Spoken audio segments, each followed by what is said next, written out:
Buongiorno e come sempre ben ritrovati con Ore 13, oggi in veste di salute, e ci occuperemo di qualcosa di molto importante perché riguarda gran parte della popolazione. Vi ricordo il numero telefonico per intervenire, 0422 1626 798. Il piacere oggi di avere in studio con noi il dottor Michele Canil, neuropsicologo e psicoterapeuta. Benvenuto dottore, ben ritrovato anzi. Buongiorno, ecco. Grazie. E oggi ci occupiamo di qualcosa che sta emergendo sempre di più nella popolazione proprio a livello mondiale. Parliamo di malattie psicosomatiche, di ansia e di depressione, cioè cercheremo di capire cosa genera che cosa, perché poi sono insomma situazioni dei stati psichici che sono anche magari all'inizio di difficile intuizione. E allora dottore, sappiamo che in Italia, secondo alcuni studi, quasi un sesto della popolazione, quasi 10 milioni di italiani, soffrono di malattie psicosomatiche. Tra ansia e depressione abbiamo 17 milioni di persone che sono coinvolte in questi stati, anche attacchi di panico, ansia, depressione, quindi insomma diciamo quasi, facendo una somma per grandi stime, 27 milioni di italiani avrebbero problemi connessi a questi stati, che sono stati mentali, psichici, fisici. Ce lo dica un po' lei. Assolutamente sì, i dati sembrano anche spaventosi per la dimensione, poi bisogna sempre capire bene se c'è una parte di persone in queste cifre che lei citava che magari sono in qualche modo sovrapponibili, perché come dire, i disturbi non sono quasi mai puri ed essenziali, magari sia un disturbo più un altro eccetera, però sicuramente la psicosomatica è una disciplina che si è mossa per indagare un po' tutti gli ambiti e credo che quasi nessuno sia stato escluso da questi studi. Noi per tradizione parliamo di mente e corpo, un po' da sempre, anche se alcuni autori ricordano che il corpo e la mente viaggiano insieme, siamo un tutt'uno, e quindi per comodità spesso si divide mente e corpo e si dividono anche le malattie o i disturbi, ma ricordiamo che siamo un tutt'uno e quindi lì dove possiamo avere uno stato d'animo che si perpetua nel tempo piuttosto che un vero e proprio disturbo psicopatologico, assolutamente ha un suo corrispettivo fisiologico nel corpo, e questo ci rimanda alla nostra natura, che è essenzialmente non dualistica ma monistica. E quindi insomma, perché molto spesso dicono che bisogna che il corpo sia in equilibrio affinché poi anche la mente sia in equilibrio affinché il corpo sia in equilibrio, quindi insomma siamo un unico individuo, un unico soggetto. Allora vi ricordo sempre il numero telefonico 0422 1626 798, se volete porre delle domande al nostro dottore, se volete dire insomma la vostra situazione, se avete dei problemi di ansia, di depressione, oppure vi hanno diagnosticato una patologia psicosomatica. Allora ricordo anche che siamo su Facebook con Antenna 3 su Facebook, e a questo proposito dottore le dico che è molto gettonato perché insomma ci sono parecchi post. Allora abbiamo un ragazzo che dice: salve, parlo anche di vissuto ma anche sentendo e vedendo persone che frequento, come molto sofferto di ansia ed attribuivo, anche i medici ovviamente, disturbi quali gastrite, colite, tensione muscolare, arte inferiore a tutto ciò. Ora il problema è risolto, ma tali disturbi periodicamente tornano, quindi se c'è iterazione, come mi è stato detto, ormai queste patologie si cronicizzano e ci si impara a convivere. E allora dottore? Allora non è mai una parola simpatica quella della cronicizzazione. Chiaramente se nulla cambia in noi stessi, se la ricetta è sempre quella, probabilmente l'esito è sempre quello. C'è questa equazione a ripetere, l'eterno ritorno dell'uguale, che insomma questo ciclo c'è un tempo, Cronos lo chiamavano i greci, un tempo circolare che tende a farci ripetere. Sarebbe importante che questo ragazzo provasse a trovare il motivo delle sue ansie che citava, perché quelle probabilmente vanno a influire poi in modo decisivo sul suo corpo. Ecco, il nostro sistema nervoso centrale è una macchina meravigliosa ma complicatissima. c'è una, chiamiamola così, una via che scende dal cervello al corpo e un'altra via che risale, quindi si scambiano continuamente informazioni e si influenzano perché così siamo stati concepiti. Siamo però una macchina meravigliosa, questo lo ricordiamo. Vi ricordo sempre il numero telefonico per intervenire, 0422 1626 798. Allora siamo qui, se volete qualche risposta, se soffrite di ansia, di depressione, avete qualche conoscente che ha insomma bisogno di aiuto o vi hanno diagnosticato una malattia psicosomatica, siamo qui per darvi le risposte. E allora poi ci scrive un'altra signora, dice: una persona di carattere ansioso che tende ad assorbire molto di ciò che le accade intorno e che soffre già per esempio di una malattia quale artrite o artrosi da anni, può vedere un fortissimo peggioramento della malattia stessa di fronte ad un evento fortemente stressante di cui non riesce a darsi pace, quindi può peggiorare. Chiede come stabilire se il peggioramento è psicosomatico. Allora, io ho capito una cosa, che chi ha una malattia psicosomatica all'inizio nel momento in cui insomma, sono emerse queste patologie non veniva molto considerato sul serio, dottore, ma già negli anni 60 ne avevano stilate 42, ne avevano individuate circa 42 connesse alla patologia psicosomatica. Chi le soffre ha proprio dolore, ha male. Ha male ed è assolutamente concreto. La vecchia tendenza era pensare che se era un dolore nel pensiero non poteva andare nel corpo ed era perciò finto. Ma allora questa signora che dice malattie quali artrosi e artrite, dice se subisse un forte stress può peggiorare questa cosa e può dire la mia condizione psicosomatica è peggiorata? Può, tant'è che in molti reparti, parlo a livello mondiale di ad esempio disturbi reumatologici eccetera, si stanno attrezzando con diciamo un'importante divisione psicologica e psicoterapeutica, perché è confermato che queste due parti si influenzano in modo decisivo. Ora, senza annoiarci troppo nel dettaglio, però ci sono proprio dei neurotrasmettitori che vanno a influenzare il corpo e viceversa la mente. E quindi insomma queste cose, perché la cosa importante è questa, chi ha una malattia psicosomatica, quindi ricordiamo un sesto della popolazione italiana, siamo circa 60 milioni e mezzo, quindi è tantissimo e quindi questo dolore che si percepisce è un dolore reale, vero, non è solo nella tua testa, perché delle volte, specialmente poi capita magari di più alle donne, viene detto è nella tua testa, nella tua immaginazione, no. È assolutamente reale, poi ovviamente stiamo parlando in via generica, però chiaramente anche un dolore, mettiamo lieve, sempre stando sul generico, che però è provato da una persona in un momento di forte paura, stress, ansia, peggiora. E questo si può misurare da diversi indici fisiologici, ad esempio la più banale è la frequenza cardiaca o la pressione arteriosa, insomma un evento pauroso e stressante peggiora un po' tutto il funzionamento della fisiologia, anche se in natura, come dire, ci predisporrebbe a migliorare quel momento, cioè a riuscire a superarlo. Però per la vita che noi stiamo conducendo oggi spesso diventa più peggiorativo. Io mi ricordo, no, che si legge sempre nei libri di storia che Maria Antonietta, quando si trovò davanti a questa condizione, insomma, che le tagliarono la testa, si presentò col capelli improvvisamente tutti bianchi, quindi quanto lo stato d'ansia e di stress può cambiarti anche, non so, il colore dei capelli. Assolutamente sì, diciamo che noi siamo degli esseri che subiscono lo stress ossidativo, si chiama, e questo poi va a influenzare tutti i nostri distretti corporei. E quindi questo diventa insomma, importante. Allora,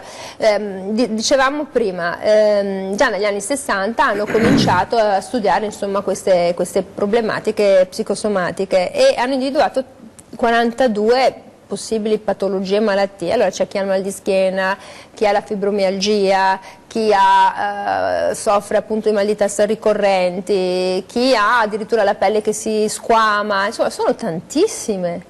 Sono tantissime, ecco adesso era interessante citare il discorso della pelle, no? Che è uno degli ambiti più misteriosi, cioè alcuni disturbi della pelle dermatologici sono ancora di origine misteriosa. È importante sapere una cosa, che a livello embrionale la pelle e i tessuti che poi andranno a comporre il nostro sistema nervoso centrale sono gli stessi. è l'ectoderma, che poi si divide, si separa e si sviluppa. Per cui insomma è un po' come dire che sono fratelli stretti, quindi il sistema nervoso e la pelle, ma anche i disturbi gastrointestinali, piuttosto che alcuni comportamenti considerati a rischio vanno a influenzare molto il cuore. La secrezione di insulina nel nostro corpo è determinata da uno stato di paura o di quiete, quindi davvero la materia è complessa. Ma è il nostro pensiero che arriva a alle volte, no, si sente dire, magari capita in una coppia di coniugi molto anziani che si sono molto molto amati, muore il marito o muore la moglie, a distanza di poco tempo muore il compagno, il coniuge, e si dice morto di crepacuore, aveva questa sofferenza. Si arriva così a tanto? Si arriva a tanto, è stato studiato anche quest'ambito e anche lì rimane un pochino misterioso, però c'è anche questo tipo di effetto per cui insomma una forte dipendenza che si interrompe a livello affettivo per noi esseri umani e non solo può essere pericolosa. Questo è importante da ricordare. Allora, 0422 16 26 798, noi torniamo dopo la pubblicità, siamo qui, aspettiamo le vostre telefonate e poi continuiamo con i post, perché insomma stress e ansia la fanno da padrona, ma adesso ci rilassiamo un po', a dopo.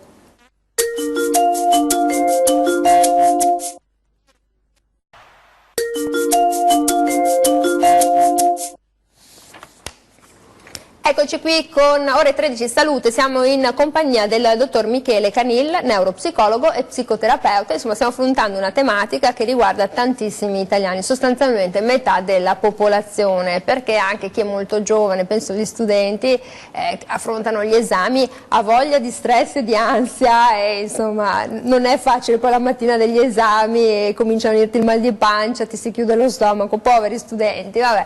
Allora, 0422 16 26 798 e abbiamo una telefonata. Pronto? Buon venerdì, ed è già venerdì ed è weekend, quindi poco stress. Pronto? Sì, buongiorno. Prego. Buongiorno. Io sono Bianca. Prego. E vorrei chiedere un consiglio un po' sul comportamento. Io da 30 anni, anche più, soffro di ansia e depressione.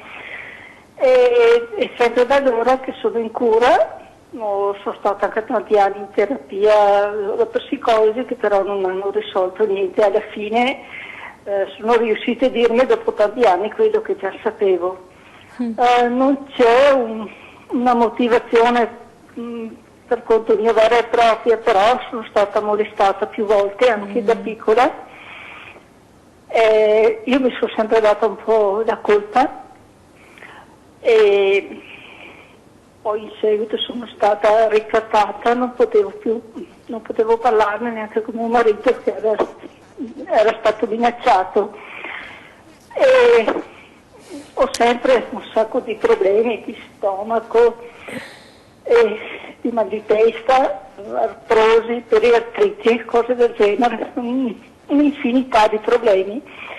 A 40 anni, 41, sono rimasta incinta perché desideravo un figlio e purtroppo con tanti farmaci non me la sentivo, non ho mai rischiato.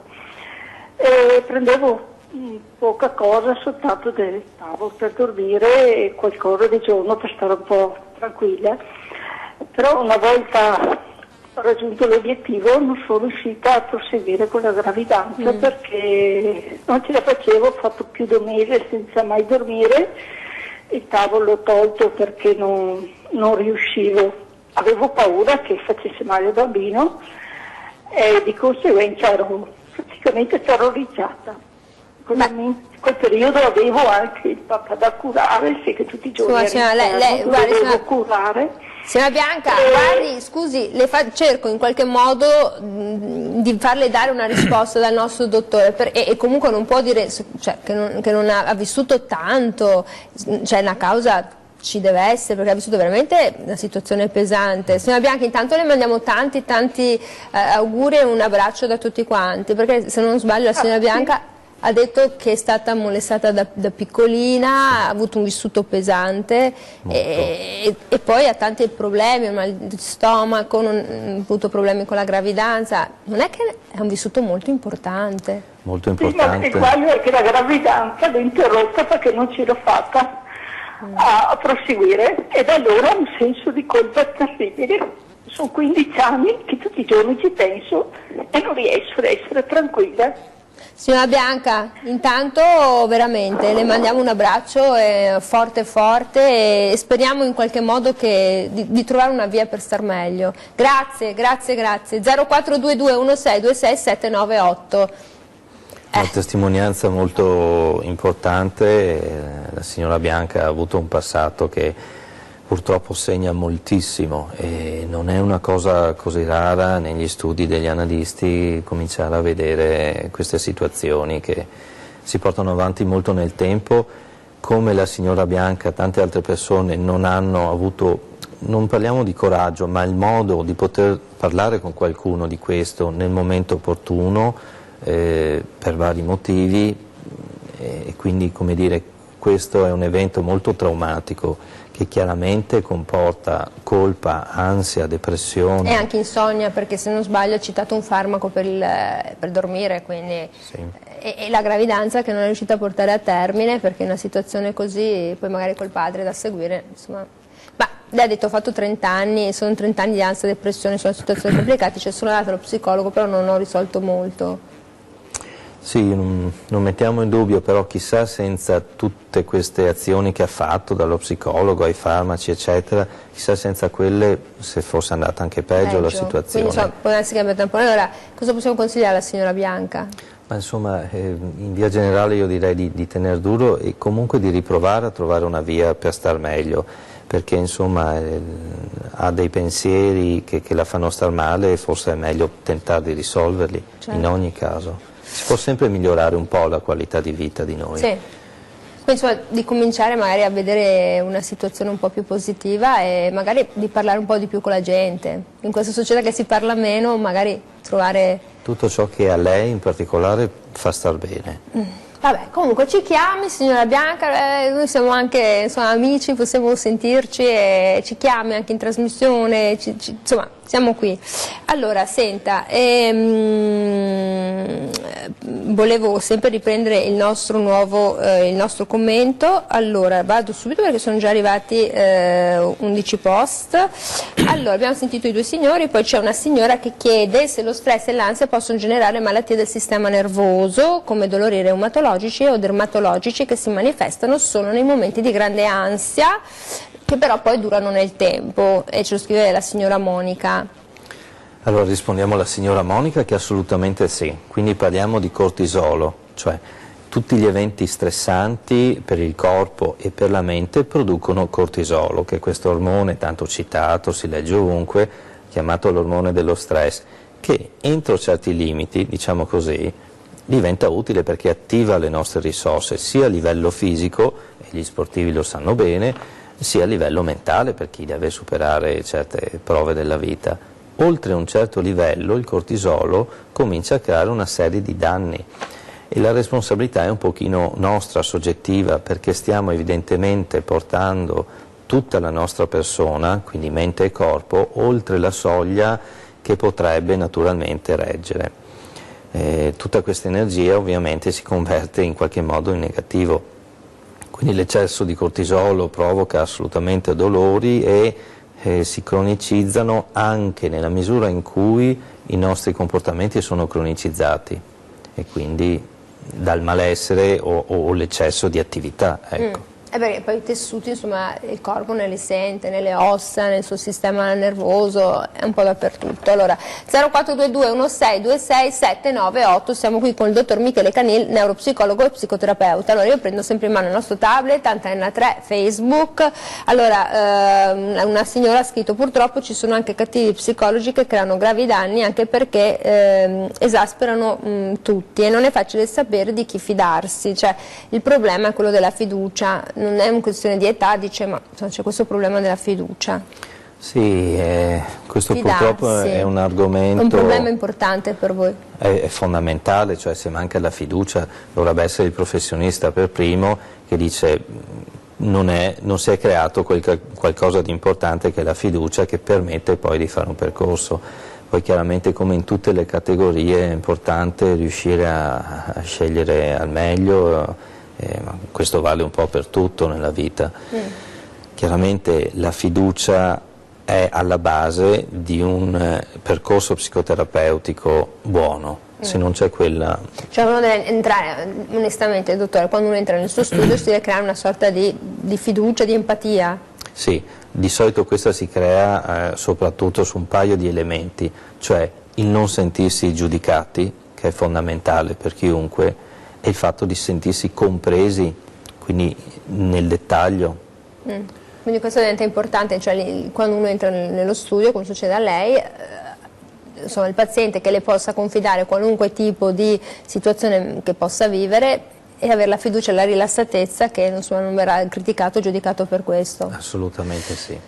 E allora poi ci scrive Elga, dice: secondo lei lo stress può influire negativamente anche sul riposo notturno? In questo caso come possiamo aiutarci? E mi risponde assieme alla telefonata che è arrivata 0422 1626 798. Pronto? Buongiorno. Pronto? Pronto? Pronto? Buongiorno. Sono qui, mi chiamo Nadia. Sa che io non la sento bene, signora, porti pazienza, non la sentiamo. Può parlare? Buongiorno, mi chiamo Nadia. Buongiorno Nadia. Io sono 20 anni che ho la depressione, soffro di ansia e depressione. Io ho avuto nel 2016 e 2016. Signora Nadia, allora, non la sentiamo bene, abbiamo sentito che ha 20 anni che soffre di ansia e depressione e poi abbiamo un po' perso il contatto. Se ci dice l'altro giorno? Nel 2015 e 2016 sono morti i miei genitori, insieme. A distanza di 6 mesi sono morti, io ho avuto 2 lutti. Io devo ancora superare questi lutti. Sto tanto male, piango tutto il giorno. Sono in cura da psichiatra, psicologo.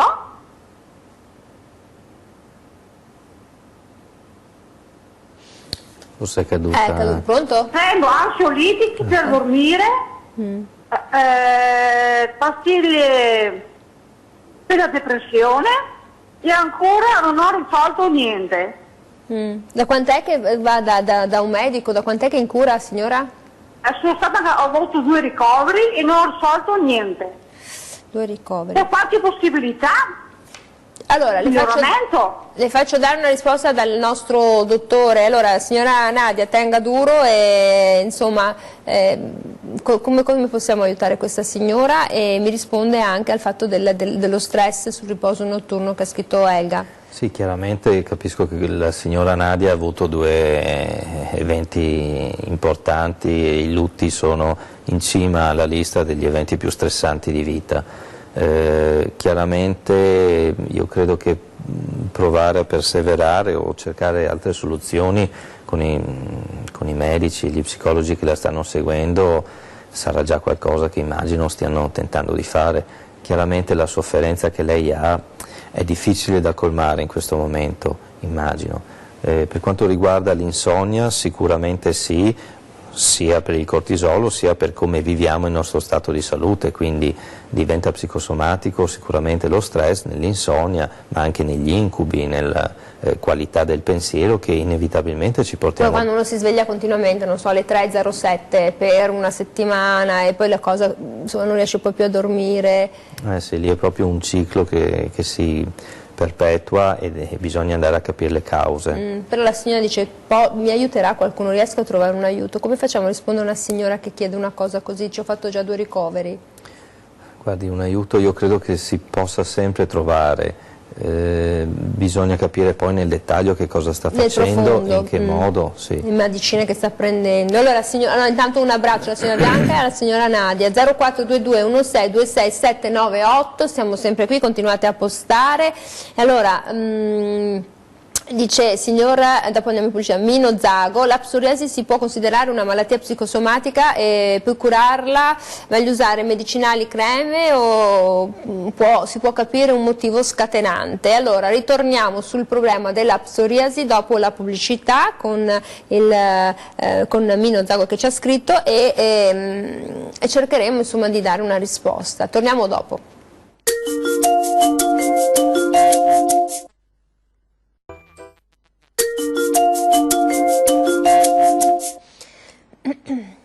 0422 16 26 798, siamo ritornati qui in diretta con Ore 13, speciale salute, siamo col dottor Michele Canil, neuropsicologo e psicoterapeuta. Allora ci siamo lasciati con un post sul problema della malattia psicosomatica e della psoriasi, perché ci sono tantissimi milioni di persone che soffrono di psoriasi e migliorano col bel tempo, con la stagione, e dice ma ci sono creme medicinali, si può capire la causa scatenante?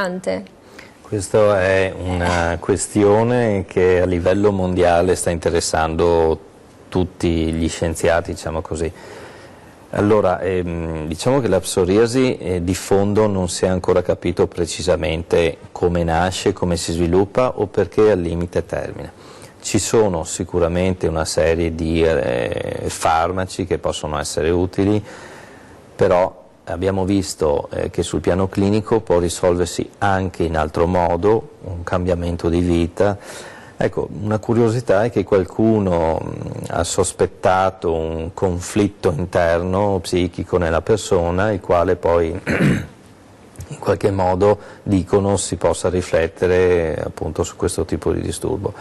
Non essendoci una causa certa, io dico tentiamo con il buon senso di fare un po' tutte le azioni necessarie, cioè proviamo a vedere se c'è uno stress in quel momento, se c'è un conflitto che peggiora, che rende ansiosi e che quindi porta al peggioramento di qualsiasi malattia, attenzione. E poi usiamo ovviamente anche quello che ci consiglia il dermatologo, cerchiamo di fare un po' tutte le cose che possono essere utili. Se ma sono malattie, dottore, perché poi quelle malattie psicosomatiche, come abbiamo visto anche da altre persone che ci stanno contattando su Facebook, sembra che in un certo senso diventano un fine pena mai, no?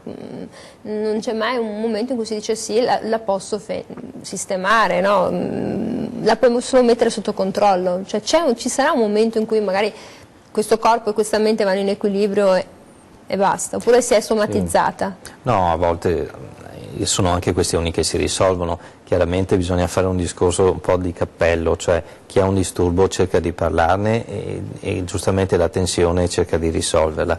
Chi l'ha risolta normalmente poi insomma, cerca di dimenticarlo e non ne parla molto, però sì, diamo anche un messaggio positivo, cioè si risolvono molti disturbi psicosomatici, poi al limite in altre persone si ricreano perché noi funzioniamo un po' così, l'essere umano. Mentre l'ansia e la depressione sono delle bestie più difficili? Dipende sempre, anche l'ansia e la depressione si risolvono, direi al pari dei disturbi psicosomatici che poi in fin dei conti sono secondari all'altro stato di malessere. Senta, c'è chi chiede se l'ansia continua può portare ad sviluppare la problematica, ad altre problematiche, cioè quest'ansia continua a cosa mi può portare? In alcuni casi, non tutti, l'ansia continua può portare all'esordio degli attacchi di panico. Non è una condizione sine qua non, cioè non è necessariamente così, però in alcuni casi può portare.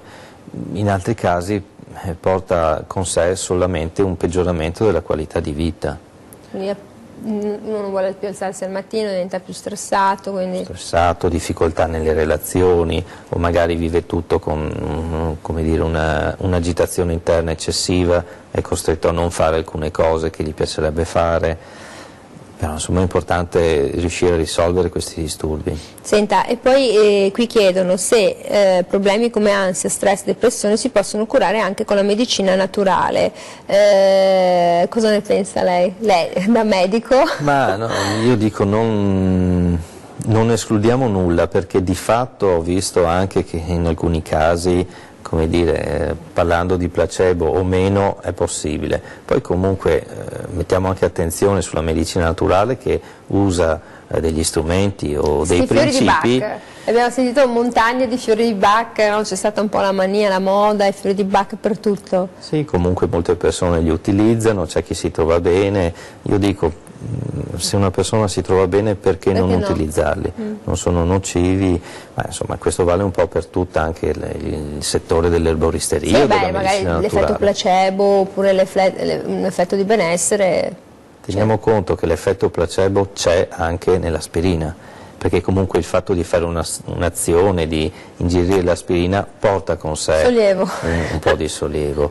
Ricordo un esperimento fatto con dei bambini che avevano mal di pancia, bambini intorno ai 2 anni, e si dava loro la tachipirina. Ecco, si vedeva un effetto quasi immediato, quindi qualcosa di impossibile.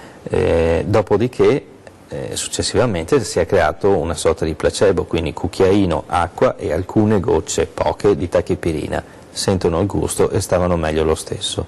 Quindi è difficile mettere il limite fin dove c'è la sensazione. Insomma, il paracetamolo poteva essere anche limitato nell'uso praticamente. Poi come Pavlov, no? Il cane, salivazione, colore e pappa, insomma. Ecco, Pavlov appunto studiava questo. Per questo ho preso il premio Nobel nel 1904, per capire i condizionamenti che noi abbiamo.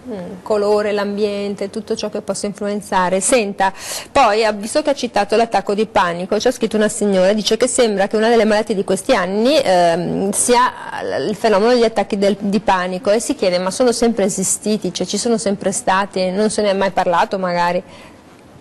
Allora non c'è una documentazione precisa, perché da poco tempo la scienza ha dato questo nome a quel tipo di disturbo. Io credo di sì.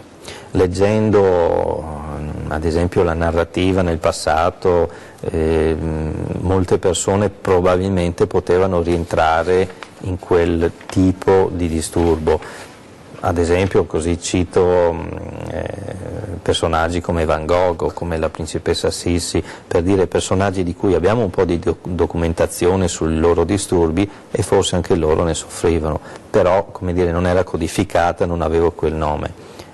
L'attacco di panico fa parte comunque dell'eccesso di ansia incontrollabile, la paura di poter morire, di perdere il fiato e che il cuore non funzioni, e questo è in parte naturale nella fase dello sviluppo. Quindi insomma si pone attenzione, anche perché magari, ripeto, c'è il periodo adesso delle maturità, degli esami, la scuola, no? La pagelle, tutto, anche per gli studenti può nascere un attacco di panico, e magari chi a casa, insomma, per le mamme, i parenti, insomma, di cercare di capirlo, di aiutare un po' le persone. Speriamo di no, ma se dovesse succedere sappiano che insomma si può fare qualcosa, si può risolvere. E che può essere un caso isolato, insomma, che non è che subito uno si deve preoccupare, giusto? Questo. E senta, abbiamo sentito, no, la problematica dei disturbi psicosomatici che insomma interessa, abbiamo sentito tantissime persone, e ci hanno chiamato intanto 2 donne, anzi ricordo 0422 16 26 798. La sensazione è che la problematica ansia, stress, attacchi di panico piuttosto che malattie psicosomatiche sia più femminile, cioè nella sua esperienza clinica, nella sua casistica, la donna ha una percentuale maggiore o si apre di più? Cioè è più disposta a chiedere aiuto? Diciamo, la casistica, parliamo un po' dell'esperienza clinica. Io direi che il mondo femminile è un po' più disposto ad aprirsi, ne parla un po' di più, questo non significa che siano in di più, perché diciamo, chi arriva comunque in studio per chiedere una risoluzione sono anche molti maschi. Il maschio dal canto suo ha come fattore che può peggiorare la situazione il fatto di essere prestazionale o di avere appunto un retaggio di vita, per cui bisogna tentare di arrivare assolutamente a degli obiettivi e quindi tende a vivere lo stress in modo importante. Quindi ne soffre di più, ha più problematiche? In un certo senso sì, però come quantità, se parliamo di casistica in questo senso, metterei un po' alla pari. Senta, abbiamo parlato adesso di studenti, veniamo ai più piccolini, no? Ai bambini, perché poi chi ha figli sa che anche i bambini possono avere le loro paure, le loro ansie e le notti insonni, perché poi quando ce l'hanno il bambino ce l'hanno anche i genitori. Allora anche ai bambini bisogna fare molta attenzione, perché insomma il mal di pancia perché non vuole andare a scuola può essere oggi, ma insomma può durare anche un anno. Allora, come si fa? Allora, intanto lì non parlerei di malattia psicosomatica, ma essenzialmente di una fisiologia normale, cioè i bambini tendono a vivere in modo ancora più intenso questa unione tra mente e corpo, quindi la paura di andare a scuola a fare qualcosa diventa il mal di pancia in modo naturale. Questo va un po' tollerato. Poi se supera una certa soglia di frequenza o insomma un bambino salta eccessivamente la scuola o ha un vero e proprio blocco, allora lì possiamo parlare insomma di un evento un po' più importante che è il caso di prendere in mano, ma altrimenti è naturale che si viva anche in modo corporeo la propria sensazione. Sì, insomma, confrontandosi poi con le altre persone si ha sempre mal di pancia, si fa addirittura arrivare il vomita, cioè comunque sì, ci sono proprio casi veramente, c'è un ventaglio di casistica non indifferente per quei bambini piccoli, giusto? Questo è frequente, il vomito, il mal di testa, dolori muscolari di vario tipo, insomma, vanno un po' tenuti sotto controllo, il più delle volte si risolvono spontaneamente. Ci vuole pazienza. Ci vuole un po' di pazienza. Quella che forse noi abbiamo perso anche con noi stessi, no? Quando abbiamo quest'ansia, questo stress, perché non siamo una società tranquilla, siamo una società frenetica, sempre in movimento, e allora anche l'ambiente esterno può influenzare moltissimo di quello che noi viviamo. Direi di sì. Io dico che in genere siamo troppo prestazionali, quindi si perde un po' il senso di noi stessi prima di tutto, ma anche del vivere con un ritmo un po' migliore. Quindi cosa possiamo dire a chi è a casa, magari, non so, di andarsi a fare un giretto fuori? Non dico perché dopo uno dice, ah ma sei diventato con shopping compulsivo, perché anche lì poi uno va a farsi un giro in bicicletta, a farsi una camminata, va a trovare un amico, cosa deve fare? Io credo che sia necessario che alterniamo all'ormai vita frenetica che tutti abbiamo più o meno, momenti in cui rallentiamo. Quindi rallentare e dedicarsi a qualcosa che per noi è importante, riprendere un po' il nostro tempo, i nostri affetti, le relazioni, vivere un po' alcuni momenti diversi dal solito. Quindi fare qualcosa che non sia così molto forte e intenso. Allora 0422162678. Pronto, buongiorno. Buongiorno, sono Giusy. Buongiorno Giusy. Buongiorno. Volevo dire al psicologo, non sono mai andata né da un psicologo né da un psichiatra, però ho avuto anch'io l'ansia e io penso una cosa, che chi non l'ha provato, dottore, non può neanche immaginare ma cos'è l'ansia. E per fortuna ne sono uscita da sola ne sono uscita con la mia volontà, perché avevo un familiare da andare dietro e avanti indietro mi era venuta l'ansia e anche il medico mi dava delle voci, ma io ho detto non le prendo più perché non mi fanno niente, ma voci di quelle leggere così, ma per il cuore, ma per tranquillizzarmi, non le ho più prese e da un giorno all'altro mi è sparita. Scusi Giusy, quanto le è durato questo stato d'ansia? Cioè, 5 mesi. Quanto? 5 mesi. 5 mesi. 5 mesi e non mangiavo. Mi era andata via anche la fame. È andato via l'appetito. E l'appetito, sì, l'appetito. E dopo sono venuta in qua da sola. Ho voluto a credermi a me stessa.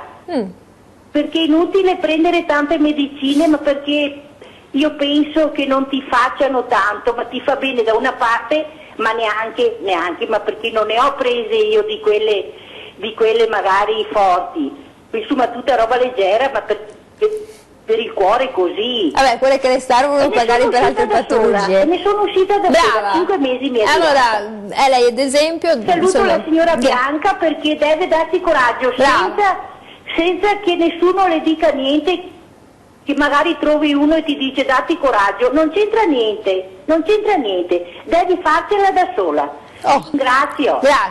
Io adoro i nostri telespettatori perché poi si ascoltano, si sentono, si danno coraggio da sole.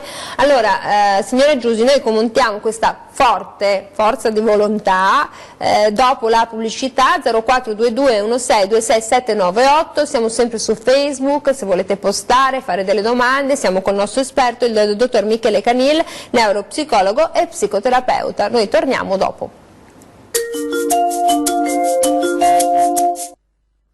Garantì.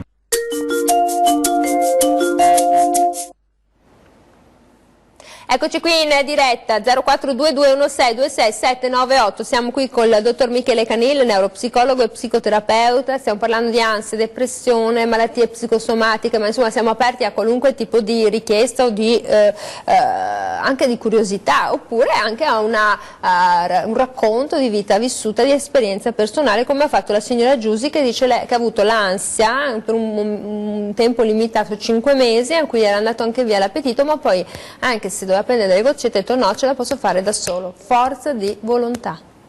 Bravissima la signora Giusi, che evidentemente è riuscita a tirar fuori molte risorse di sé, e sono anche molto contento di aver sentito questa testimonianza, perché purtroppo il più delle volte si parla di ciò che non va, e invece questo è un caso di una persona che racconta di come ha risolto e chiuso una faccenda negativa, un malessere. Quindi è importante che persone come la signora Giusi possano portare la propria esperienza. E anche ha dato coraggio alla signora Bianca che ha chiamato prima. Io spero di sì. Senta, allora ci scrive una signora, dice: i TIC possono ritenersi disturbi neuropsicologici, a cosa possono essere ricondotti? Assolutamente possono essere ritenuti tali. Il più delle volte vengono diciamo, attenuati oppure risolti sia in ambito farmacologico e contemporaneamente anche in ambito psicoterapeutico. I TIC sono diciamo, un disturbo particolare che tende a nascere un po' nella prima infanzia o preadolescenza e poi ci portiamo un pochino avanti fino all'età adulta. In genere tendono a aumentare un po' nell'adolescenza, però questo in linea di massima, poi ovviamente bisogna sempre capire soggettivamente la persona, cosa è successo, in che modo è cresciuto. Perché quindi quando una persona vive comunque un problema, un tic o comunque una malattia psicosomatica, quanto conta l'ambiente? Quanto influenza l'ambiente? Se ne è fatto un gran parlare molto nella letteratura dell'Ottocento, però insomma... L'ambiente influenza moltissimo e poi, così come anche l'ambiente creato dalle persone che si prendono cura di chi sta male, cambia molto, nel senso che lì dove i clinici comunque sanno come agire, hanno fiducia, anche lì cambia la percezione di chi sta male verso chi cura. Quindi tutto è importante. Quindi l'ambiente, cioè, penso anche quando uno è piccolo, no? Se trovi anche dei genitori che ti spronano e ti invitano a essere magari un po' più forte, un po' più attivo, però neanche dall'altra parte dire sempre bravissimo, cioè insomma, essere troppo condiscendenti anche se fa una piccola capriola, cioè ci vuole una via di mezzo anche lì. Un equilibrio. Senta, e qua c'è un complimento per la signora Giusi, che dice: la signora Giusi è un esempio di donna forte che grazie al suo approccio positivo ha risolto, ma a mio parere, per chi non è in grado di affrontare e risolvere, è meglio chiedere aiuto per risolvere, per evitare situazioni che potrebbero degenerare, ma questo è solo un mio punto di vista, sto seguendo il programma, grazie. Allora grazie Roberta che sta seguendo il programma e penso che anche la signora Giusi la ringrazi. Ma insomma c'è anche un po' di dibattito interno. Giustamente, alcune persone hanno delle risorse, oppure diciamo, alcuni disturbi nascono da una situazione temporanea. Chiaramente lì dove ci sono dei traumi importanti nel passato di una persona è più difficile, quindi non si può neanche colpevolizzare la persona dicendo ma come non ti tiri su eccetera. Non è quello il discorso, perché è ben più profonda la ferita, però insomma. È importante, no, perché poi lei adesso ha detto ma perché non ti tiri su? Perché, come ha detto lei, la cosa importante quando uno entra nel suo studio è che la persona non si deve sentire giudicata. È fondamentale che non ci sia il giudizio, assolutamente, non ha alcun senso, cioè il terapeuta deve entrare nel mondo della persona per capire, non il contrario. Quindi non sentirsi giudicato e nemmeno paragonato al vissuto personale, quello è il problema principale. No, ogni persona è unica e prima di tutto va compresa e l'esperto di se stesso siamo sempre noi, non sono gli altri devono imparare a conoscerci. E questo è importante. Allora 042216267998, siamo qui, pronto, buongiorno. Buongiorno, Nadia da Treviso. Buongiorno Nadia. Niente, volevo chiedere al dottore, io ho un nipotino che proprio anche stamattina la mamma ha dovuto andare a scuola a prenderlo perché ha tante volte mal di pancia, però quando è a casa le passa tutto. Caro, quanti anni ha il nipotino? Ha 8 anni, fa la seconda e praticamente come bisogna comportarsi, perché lui adesso penso che abbia capito Ha mangiato... come si fa per andare a prenderlo a scuola. Insomma, come si dice in gergo, ha mangiato la foglia, mamma male, mamma a casa. Allora, No, dottore, come bisogna che ci comportiamo? La ringrazio, arrivederci. Grazie, allora, intanto insomma, che avevamo parlato un po' prima, no, del bambino, no, come devono fare? Perché poi diventa un problema, perché il bambino è in una fase di apprendimento, deve andare a scuola, deve tanto piacere la scuola. Allora, io partirei dall'idea che questo bambino sta facendo un esperimento, cioè sta provando a vedere se lì dove lui non vuole fare qualcosa può fare ricorso alla mamma ed evitarla. Per ora sta funzionando e sfido chiunque a non farlo inizialmente. Bisogna capire innanzitutto che cosa c'è a scuola che rende questo bambino teso e gli fa venire il mal di pancia.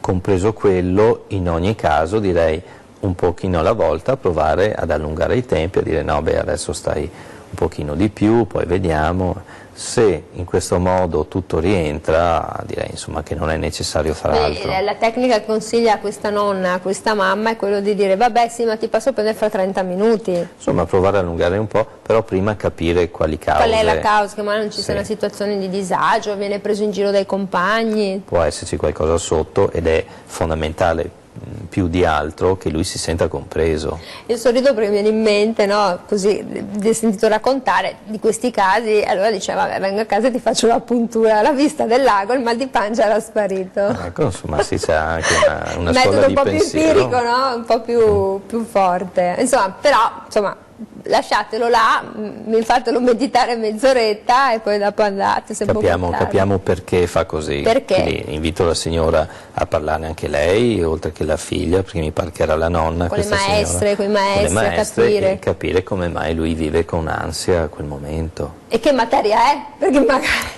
Può essere anche relegata anche a la qualcosa. materia, perché dice c'è matematica, gli mette ansia e va via così. E insomma è importante, sia da piccoli che da grandi siamo proprio una macchina meravigliosa che funziona e insomma che però può creare anche qualche problematica. Allora 042216267998, pronto, buongiorno. Pronto? Buongiorno. Un uomo, Pronto? buongiorno. Buongiorno. Eccoci qui. Buongiorno. Volevo fare una domanda al medico. Prego. Allora, io purtroppo tra problemi di salute di famiglia e tutto il resto, 4 anni che ho perso il lavoro, sono andato in depressione e il dottore sicuramente saprà che cosa sono partito da 5 gocce, sono arrivato a 25 gocce di Rivotril, di citalopram, e 20 gocce di Rivotril al giorno e faccio fatica a venirne fuori. So che naturalmente la situazione familiare è quella che è, mia moglie sta male e non lavora, io non lavoro, non ho l'età per andare in pensione, non lo trovo perché ne ho 54 anni, non posso far parte di nessuna associazione della pensione perché non ho compiuto i 55 tipo per l'arte sociale, e questo ne sta soffrendo anche mio figlio che ne ha 24 e adesso è iniziato anche lui con 5 gocce al giorno, solo che darne a un ragazzo di 24 anni non è che sia il massimo della vita.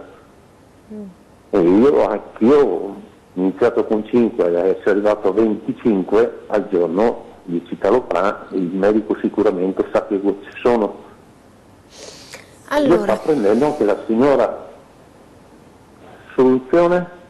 Perché naturalmente tutti quanti mi dicono il solito discorso, se per caso ti ricoverano vai peggio perché ti distruggono del tutto. Grazie, arrivederci. Intanto grazie e spero insomma che possa trovare un lavoro. Davvero, se c'è qualcuno che ci sta ascoltando che ha un lavoro da offrire, magari recuperiamo il numero del signore, magari della zona, insomma in qualche modo ci mettiamo in connessione anche noi e intanto cerchiamo di dare una risposta al telespettatore. Sì, è difficile dare una soluzione magica, istantanea, chiaramente il signore sta molto male e questa situazione è supportata in negativo dal lavoro che non c'è e da altre questioni familiari, perché evidentemente anche il fatto che il figlio stia male credo che a lui pesi. La moglie non lavora, c'è una situazione un po' complicata. Davvero stanno affrontando un momento difficile. Io consiglierei di affiancare anche ai farmaci un percorso che insomma il sistema nazionale sanitario sicuramente gli può offrire e provare anche a lavorare un po' su questo versante. Chiaramente la situazione è complessa. È pesante. È pesante, sì. I soli farmaci non è detto che risolvano perché non cambiano le situazioni o noi stessi, quindi lo invito a fare anche un lavoro di un altro tipo affiancato. Quindi insomma, sulla stessa linea sia la medicina che la psicoterapia. E poi le dato un buon consiglio perché insomma, in questa situazione il Servizio Sanitario Nazionale offre dei colleghi sì, una di tutto rispetto chiaramente. Certo. Allora, senta, è arrivata la fine della nostra trasmissione, io ringrazio tutte le persone che hanno telefonato e che hanno raccontato la loro esperienza, non è facile ma li ringrazio davvero molto, ringrazio tutti coloro che hanno postato sul sito di Antenna 3 su Facebook e io ringrazio davvero molto il dottor Michele Canil, neuropsicologo e psicoterapeuta, per essere stato in nostra compagnia e noi con Ore 3G Salute ritorneremo a breve. Giusto, grazie dottore? a voi. Grazie, buona giornata e in bocca al lupo a tutti. Arrivederci.